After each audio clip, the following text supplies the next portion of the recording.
오늘은 중세 유럽의 성문화에 대해서 이야기해 보려고 합니다. 중세 유럽은 기독교 신앙으로 하나의 세계가 되었습니다. 로마는 313년 밀라노 칙령을 통해서 기독교를 합법적인 신앙으로 선포하고 392년에는 급기야 국교로 채택하였습니다.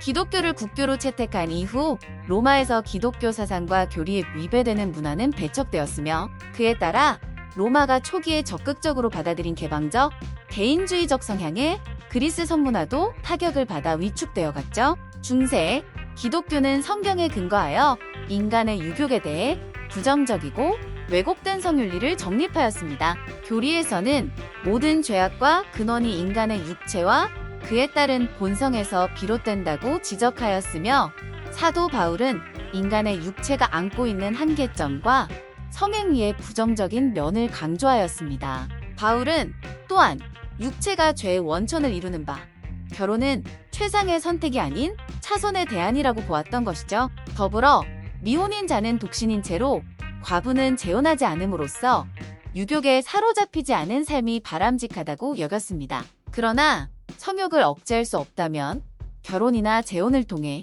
불같은 정욕을 가라앉히는 편이 낫다고 말했습니다. 이 같은 교회의 교리들은 중세 유럽의 성문화에 지대한 영향을 미쳤으며 수많은 부작용을 가져왔습니다. 교회에서는 부부간에도 쾌락적인 관계는 죄이며 종족 번식만을 위한 성관계만 옳다고 여겼기 때문에 부부간의 성행위도 간섭하며 룰을 정해두었습니다. 교회의 연중 행사나 속죄 규정집에는 부부간의 성행위 금지 기간이 아주 상세하게 언급되어 있었죠. 규정집에는 결혼의 목적이 출산임을 강조하였고 생리를 불길하고 혐오스러운 것으로 믿었으며 기독교 행사 기간인 매주 일요일, 부활절, 오순절, 성탄절 이전 20일간 기독교 법이 지정한 금식 기간에는 부부 관계를 금지시켰습니다. 이를 어길 경우에는 경중에 따라 물과 빵만 먹고 지내는 속죄고행을 해야 했습니다.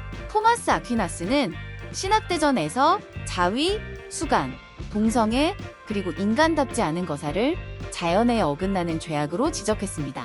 그는 출산이 가능한 행위, 남녀가 얼굴을 마주보고 하는 동작을 인간적인 것으로 보았죠. 따라서 출산할 수 없는 거사는 정상적인 행위가 아닌 것으로 보았습니다. 그리고 자위행위는 중세 초기 속죄 규정에는 중죄로 여겨지지 않았으나 13세기 이후부터는 자연에 어긋나는 범죄행위로 간주했습니다.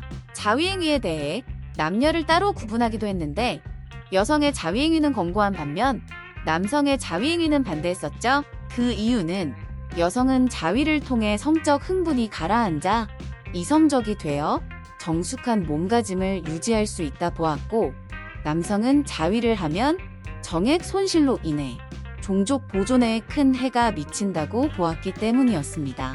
이런 상황들 속에서 중세 유럽에서는 어쩌면 당연히 매추는 금지되어 있었습니다. 굳이 따지자면 서로마 제국을 멸망시킨 게르만족이 로마 제국에 산재한 각종 집창촌과 목욕시설을 모두 파괴해버린 후 교회가 이를 의도적으로 이용하여 민중들에게 금욕을 강조하고 신을 믿는 것만이 유일한 구원이라는 것을 고수하는데 이용하기도 했죠.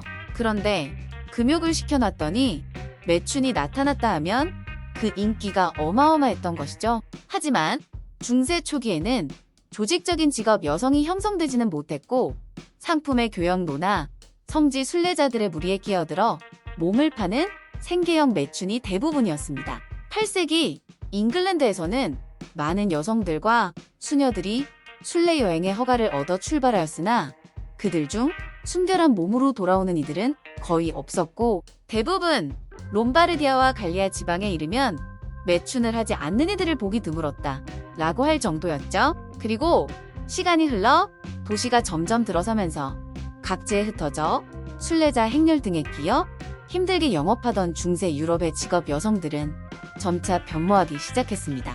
순례 행렬 등에서 힘들게 몸을 파는 것보다 금융, 물류가 집중되는 도시에 정착하여 몸을 파는 것이 더욱 유리하게 되었던 것이죠. 그래서 11세기 이후부터는 그동안 용병이나 군대를 따라다니던 직업 여성들이 이제 상가로 모여들기 시작했습니다.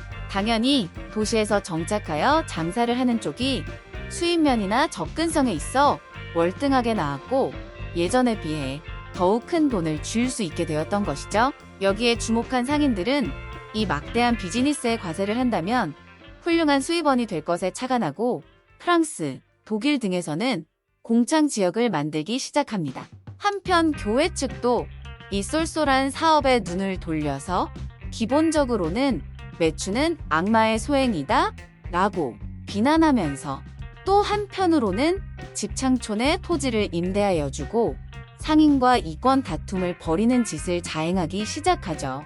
영국의 헨리 2세는 아예 직업 여성들에 대해 몇 가지 간단한 조례를 지정해 주기도 했습니다. 창녀에게 매춘가에 살도록 강요해서는 안 된다. 만일 창녀가 부득이 매춘가에 살기를 원할 때에도 주 14펜스 이상을 받아서는 안 된다. 여성이 매춘을 그만두고 싶어 할 때는 호주는 이를 막아서는 안 된다. 명백하게 임신한 여성, 수녀 등을 고용해서는 안 된다. 공휴일에 영업을 하는 경우 교구에서 추방한다. 매춘부는 하룻밤을 함께하지 않으면 결코 돈을 받아서는 안 된다. 어떤 창녀도 6실링 6펜스 이상을 받아서는 안 된다. 교회가 겉으로는 아닌 척했지만 뒤로는 도시의 상인들과 힘겨루기를 하며 직장촌에서 나오는 수익금에 눈이 뒤집혀 있는 사이 기본적인 피임법, 속옷 등이 점차 발전하고 직장촌의 치안도 자체적으로 유지되어 갔습니다.